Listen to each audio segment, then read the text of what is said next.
Le chemin avec entre autres Jasmine Roy qui était notre invitée. Il est 13h37 sur Sud Radio Plus et on a le cœur au sud en compagnie du personnage le plus sulfureux, le plus controversé, celui que les people soit encensent, soit vomissent. C'est le plus célèbre paparazzi de l'Hexagone, Jean-Claude Elfassi bien sûr. Comment ça va Jean-Claude? Ou plutôt Grand Elfassi regarde sur votre blog. Comment ça va? C'est bien, Grand Elfassi, c'est bien. C'est Grand Elfassi. Écoute, ça va bien. Avant d'arriver, j'allais bien. Donc j'espère que je vais aussi bien. Bah, c'est encore mieux ici là. Bah oui. Il fait pas froid, ça fait un peu sauna ici. Pas besoin de se cacher ici. Pas besoin de lunettes ça noires. fait plaisir de vous voir sans lunettes noires. Voilà. Si vous voulez, non, vous voulez on n'est pas filmé, on n'est pas filmé. Pas filmé, quoique. Normalement, le paparazzi, il a l'œil, il voit toutes les. Non. Je regardais la jeune fille qui était là avant moi. En fait. Et les auditeurs ratent quelque chose à ne pas la voir. Je sais pas. Ben, je trouve aussi. Ouais.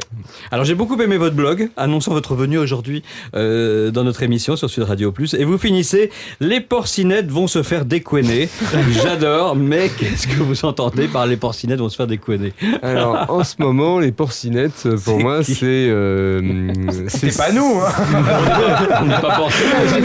Bon, il y a un petit côté David, un petit côté porcinet. Va te faire voir, Christophe, va te faire voir. Non, je pensais plutôt à Cécile de Ménibus, Valérie Damido et Laurence Boccolini, mais on est d'accord, il s'agit de porcinettes. Cécile de Ménibus, elle est moins volumineuse que les deux autres. Mais si tu la regardes bien, elle a une belle culotte de cheval, mais on va pas s'attaquer au physique, elle aime pas ça, donc... à quoi elle aime bien qu'on s'attaque, Cécile de Ménibus? Parce qu'elle aime pas qu'on s'attaque elle sur aime sa bien vie qu'on privée. s'attaque aux autres, sa vie privée, elle adore la vendre. Et puis voilà, mais bon, si tu veux, on peut parler d'elle. Je dîne avec elle ce soir, si tu veux, je te donne l'adresse, tu viens nous prendre en photo. Non, parce qu'en fait, elle intéresse personne. Et elle aimerait bien intéresser elle intéresse personne, mais elle est souvent dans les en fait, à chaque fois qu'elle est cocu, elle est dans les magazines. Mais pour ça, il faut être cocu. Alors, ce qui est bien, c'est qu'elle est cocu assez souvent. Parce qu'elle a un caractère tellement de chienne plutôt. Elle a tellement un sale caractère qu'elle est cocu très souvent. C'est-à-dire même Vincent Cerruti, avec qui elle était, je crois qu'il l'a larguée, enfin il l'a jetée, mais comme une pour merde. Au bout d'une semaine, quoi. Tu vois, mais donc, c'était une vraie liaison entre les deux ou c'était du tox? Non, elle était folle amoureuse de lui. Oui, mais est-ce que c'était réciproque? Non, on peut pas être amoureux. Parce qu'il y a quand même beaucoup de unes de magazines qui sont quand même bien montées. Enfin, oui, vous parlez, David Weiss. Voilà. On ne sait pas si Vincent Cerruti est bien monté, mais... Il a dû se dire, ça va être une bonne association pendant quelques jours, je vais me la supporter quelques jours. Ça fera une de Voici ou de Public. Ouais. Ça l'a fait. Voilà. Ouais. Mais il n'en pouvait plus, et je le comprends, ce garçon. Il a fait sa BA, il voulait faire son plan média, il l'a fait, il l'a jeté comme une merde, et c'est une bonne chose. Non, mais qu'est-ce qu'il y a? Il y a eu un truc qui s'est passé entre vous deux pour que ce soit aussi électrique. Non, mais c'est pas entre nous deux. Elle me hait, mais bon, tant mieux. Moi, j'aime bien ça. Vous aimez bien créer la haine, des porcinettes de son style. J'aime bien je préfère être haï qu'aimé. Imaginez si elle disait partout, j'adore Elfassi. Je dis non, tais-toi. Ça fait de la contre-pub. Oui, ça me fait penser, tu vois, au sketch des Inconnus, quand ils donnaient des autocollants à des gros beaufs en disant tiens, prends l'autocollant de la 5 et colle-le partout. Et colle-le partout, tu vois. Voilà, colle-le sur ta voiture. C'est pas la seule qui vous déteste, Jean-Claude. Il y a plein. J'imagine que de la rue doit pas être content. Il y a les copines de Cécile, il y a Damido et Boccolini qui me détestent aussi, mais tant mieux. Qui n'ont pas sur les ambulances, mais par exemple de la rue. Bah oui, de la rue, vous aimez pas. On ne déteste pas. On a discuté 1 heure à sa sortie de l'hôpital. On a eu une discussion très cordiale. On a la photo des radios. De la rue, en fait, c'est. Il me devait de l'argent. Voilà, il a cherché, on va dire, à m'escroquer. Et puis, je me suis payé sur la bête, c'est-à-dire, je l'ai shooté, je me suis remboursé de ce qu'il me devait. Alors. Mais comment il a pas pu rembourser parce que surtout on peut le saisir.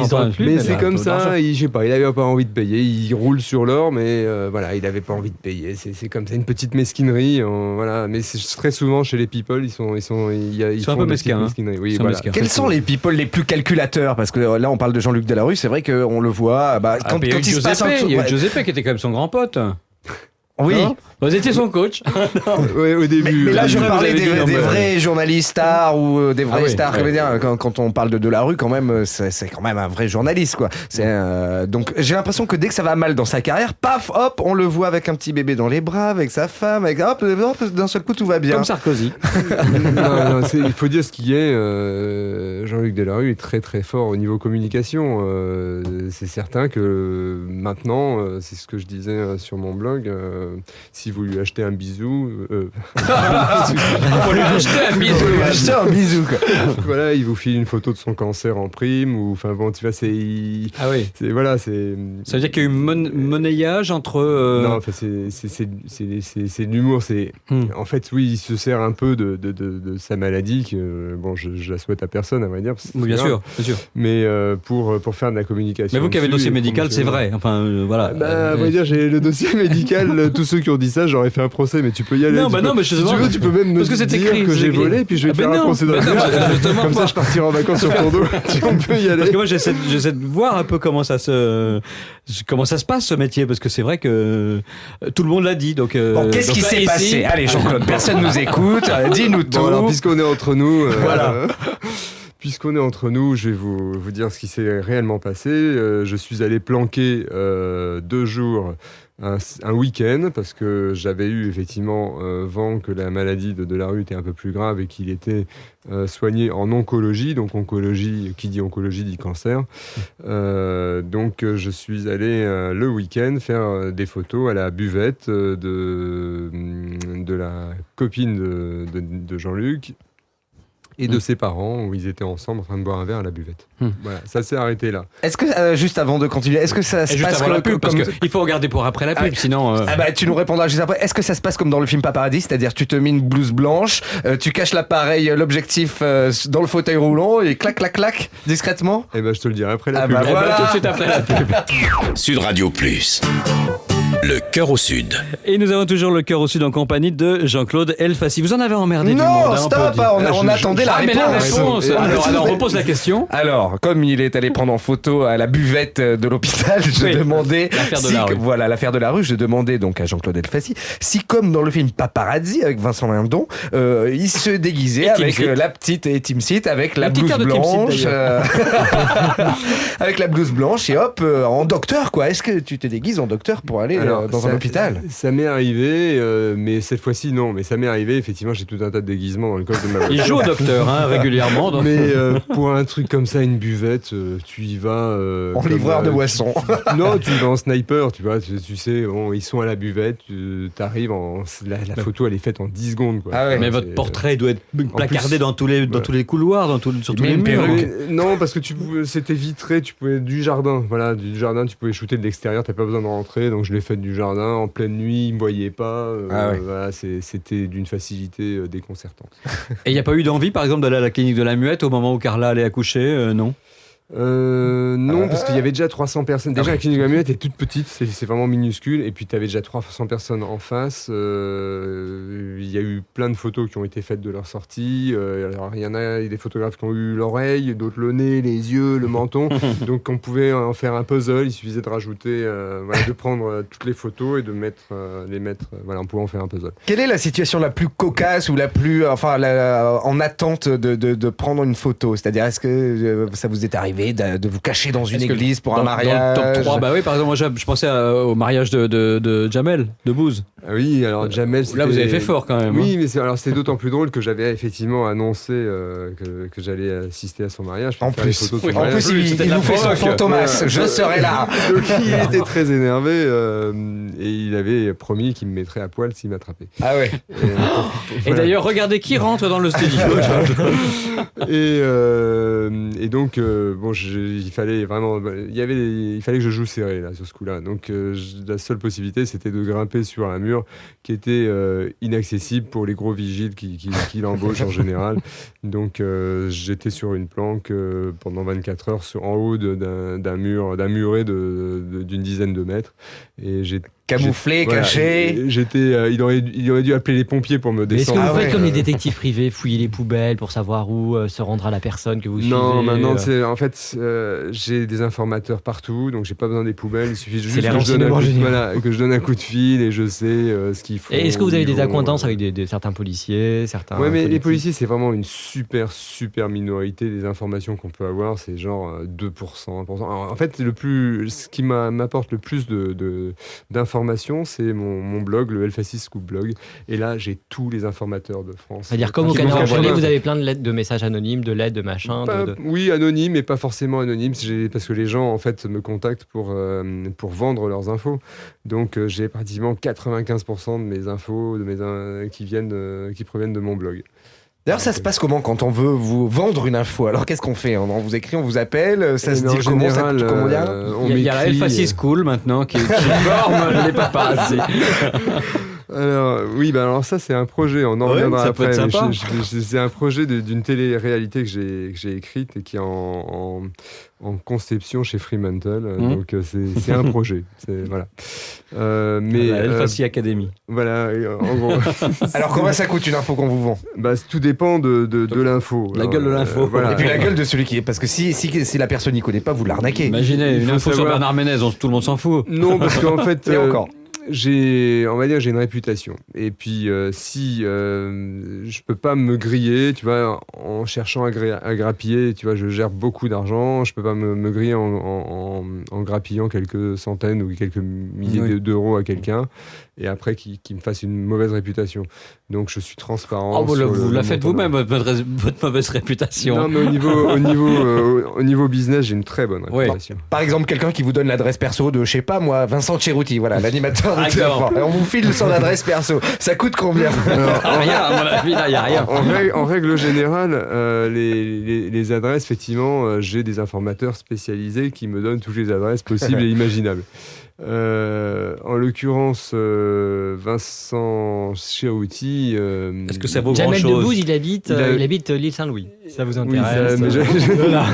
Mais chut. Pour Vincent Cerutti, effectivement, c'est un peu plus compliqué. Pourquoi? Parce qu'il a tout domicilié au Mans. Voilà. Oui. Donc il a un appartement à Paris, mais tout est domicilié au Mans. Donc c'est effectivement un peu plus compliqué pour avoir. Paparazzi, c'est un journaliste d'investigation. Oui. Oui, bien sûr, c'est un mélange d'investigation. Vous avez une carte de presse, par exemple, pour vous? J'ai une carte de presse, peut-être même avant toi. J'ai 57 893 que j'ai eu en 85. 103 000, je sais plus quoi. Moi. Oui, Donc, j'ai plus 26 ans de garde de presse. Bon, là, le prochain gros scoop, le gros événement sur lequel j'imagine, il va bosser sur Beckham.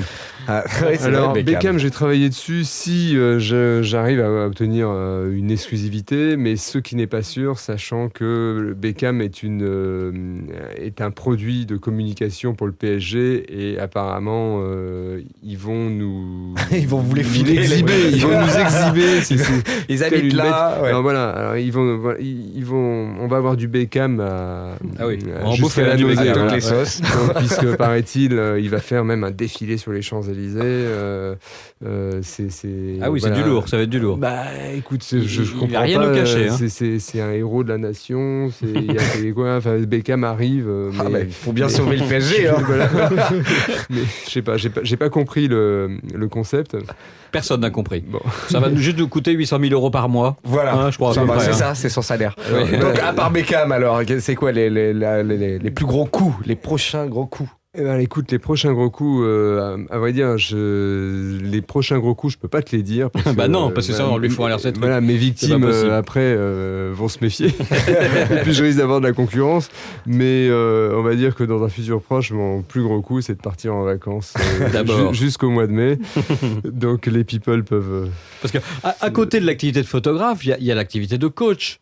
Il y a eu Giuseppe. Oh, c'est pas ce qui s'est passé entre vous. Vous n'êtes pas tendre avec lui, on va dire. Non, en fait, Giuseppe, de qui veut épouser mon fils? Oui, alors Giuseppe, en fait, il s'est chopé la grosse tête assez rapidement, on va dire. Il l'avait le premier plan. Au début, il jouait un personnage, puis après ça, il a cru en son personnage, et puis. Et ça vous emmerde d'avoir des gens qui se prennent un peu le melon? En fait, moi, ça me dérange pas, au contraire, mais à partir du moment où il me ment et il cherche à me doubler. et tout un tas de choses comme ça. Bon, effectivement, on ne peut plus vraiment être copains, quoi. Tu vois, moi, je travaille honnêtement, j'ai une parole. Si quelqu'un n'a pas de parole en face de moi, je peux pas travailler avec lui. C'est pas la peine. Et puis il y a eu Amélie, il y a Émilie et Sénat de Secret Story. Comment on travaille? C'est eux qui viennent vous voir? C'est vous qui allez les voir? La plupart du temps, c'est eux qui viennent me voir. Ils veulent monnayer un peu leur image, il reste pas grand-chose. Ils veulent monnayer, ils veulent surtout faire du buzz. Ouais.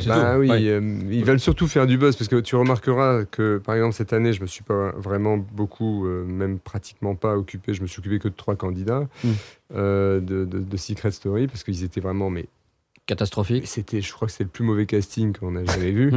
C'était vraiment des abrutis, mais comme tu peux pas imaginer.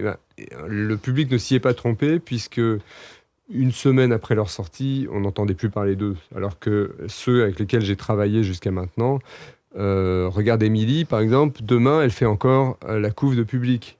Oui. Voilà. Ouais, mais est-ce qu'il n'y a pas aussi une usure de tous ces. Mais Émilie, elle a fait Secret Story il y a 2 ans. Tu vois, on parle encore il y a NJ, on en parle encore. Entre-temps, c'est quoi? Elle refait le nez, les seins, c'est ça? Oui, elle entretient chaque année, comme ça, tous les 6 mois. Mais ces candidats-là, on en parle encore parce qu'on a su faire du buzz tout au long, et il y a un buzz intelligent. Les candidats qui sortent, s'ils ne sont pas bien coachés, ils tombent dans l'oubli, et souvent tant mieux, comme c'est le cas pour la saison 5, où ce ne sont que des abrutis, des drogués, des alcooliques, des tocards. Je peux pas travailler avec des gens comme ça.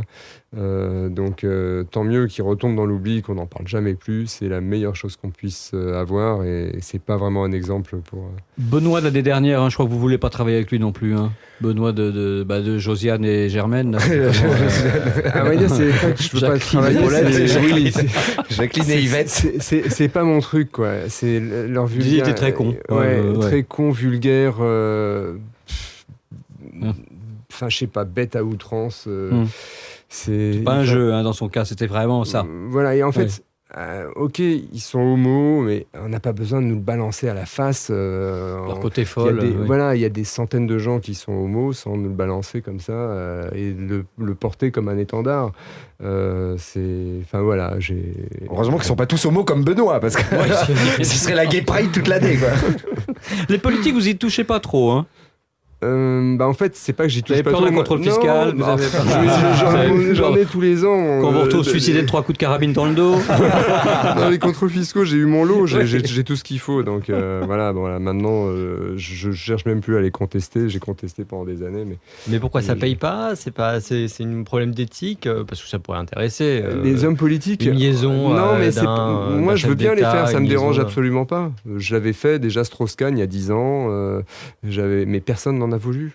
Et maintenant, il s'excite autour de lui. Tu vois, mais j'en ai fait, mais les gens ne veulent pas d'hommes politiques. Ils ont peur. La presse politique est tenue. Voilà, ils ont peur. D'accord. Ils veulent pas avoir de problème, tu vois. Et en tout cas, il y a un site internet sur lequel on peut balancer. Alors on y va, on vous envoie des trucs. C'est elfasciscoblog.com. Oui, alors ça, vous pouvez y aller. Oui. Alors je balance moi-même aussi. Alors, j'ai plein de procès. C'est même le site le plus condamné. Plus de procès. Ah ouais, voilà, de France. Combien en cours là en ce moment de procès sur ce site. C'est plus mon site, c'est le site de l'esprit du maître. Exactement, c'est Grand Elfassi, voilà. Attention. Donc il doit y avoir, je sais pas, une dizaine de procès en cours. Oui. Bon, ça va, vous avez de quoi payer. Merci beaucoup, Grand Elfassi. Je rappelle votre site, elfasciscoblog.com, et là on peut balancer et ça sera relayé dans les médias. Merci beaucoup, tout de suite la pub.